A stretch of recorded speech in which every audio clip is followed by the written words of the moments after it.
Сәлем достар, мен бүгін каналыма кәрістің тамағын салатын болам. Еноки саңырау құлағынан дайындалған өте дәмді. Дайындап көру үшін видеоны соңына дейін қарауға кеңес беремін. Каналға жазылуға ұмытпаңыздар. Осындай бір пачкасын сатып алдым, яғни супермаркеттерде сатылады. 500-600 теңгенің көлемінде болады осы тұрғаны. Енді көріп отырғандарыңыздай осының яғни тамыры дейміз ба, түбін осылай кесіп алып тастаймыз, бір 2 сантиметрдің көлемінде. Сосын көріп отырғандарыңыздай осы қалғанын осылай ажыратамыз. Бір 3 сантиметрдің көлемінде қылып барлығын бөліп шығамыз, яғни қазір қуырған кезде ыңғайлы болу үшін ұшқа қылып барлығын осылай ажыратып аламыз.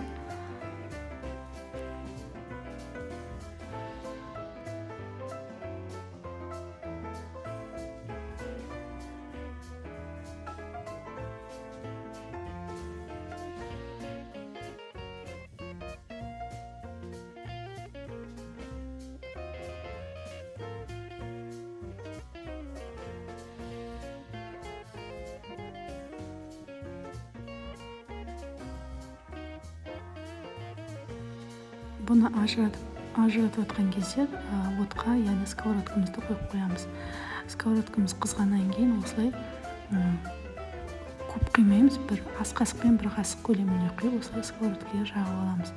Пока май қызғанша біз соусын дайындаймыз, яғни оған чеснок, бізде осыған 2 зубчик, яғни 2 тіс чеснок, 2 ас қасық томат пастасы және соя соус керек 3 қасық.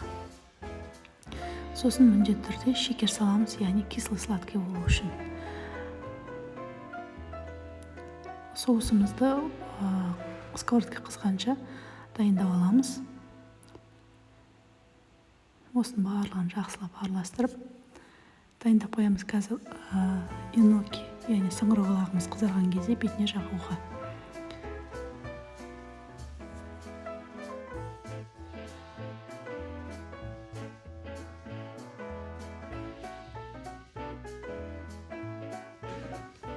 Көріп отырғандарыңыздай дайын болды. Енді қызып тұрған жаңа сковородкамызге саңырау құлақтарды осылай ретімен саламыз.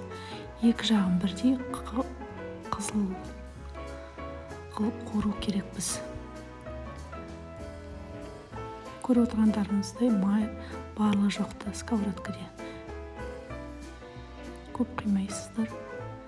Осылай реттілігімен салып әбден қызарғанша қуырыңыздар.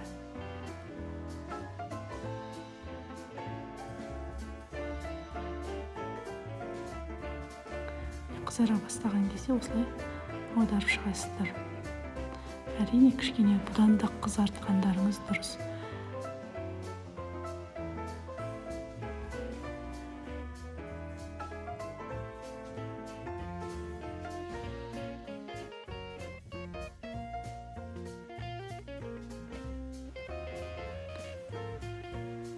Көріп отырғандарыңыздай мен кішкене көңілім толмайды, тағы да екінші жағын тағы да қуыруға жөн көрдім.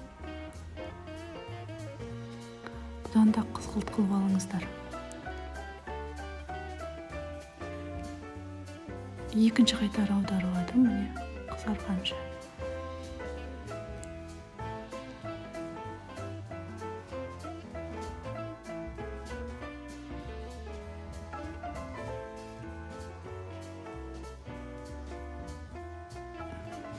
Осылай қызарып болғаннан кейін үстіне жаңа дайындап қойған дайын соусымызды осылай жағып шығамыз. Әрине қасықпен кішкене осылай бір келкетіп жаққандарыңыз дұрыс. Мен кішкене ыңғайсыздау болғасын тұтас жаға алмадым. Енді көріп отырғандарыңыздай осының үстіне шамалы где-то 100 граммдай су құйып, 50 граммдай су құйып 5 минуттай бұқтырып қоямыз. Одан көп қайнатуға керек емес, себебі жаңа езіліп кетеді. 5 минутта қуырсаңыздар дәмі ерекше кіртілдеп тұратын болады. міне осылай қуырылып. Көріп отырғандарыңыздай жаңа соустың арқасында қызарды. Міне осылай салып аласыздар да ұсынсаңыздар болады. Каналға жазылыңыздар, өз ой пікірлеріңізді қалдырыңыздар. Дайындап көріңіздер, бұл да бір ерекше тамақтың бір түрі. Дайындап көріңіздер, татымына қарай саласыздар, тұз бұрышты қатты ашық болудың қажеті жоқ. Өте дәмді, ерекше.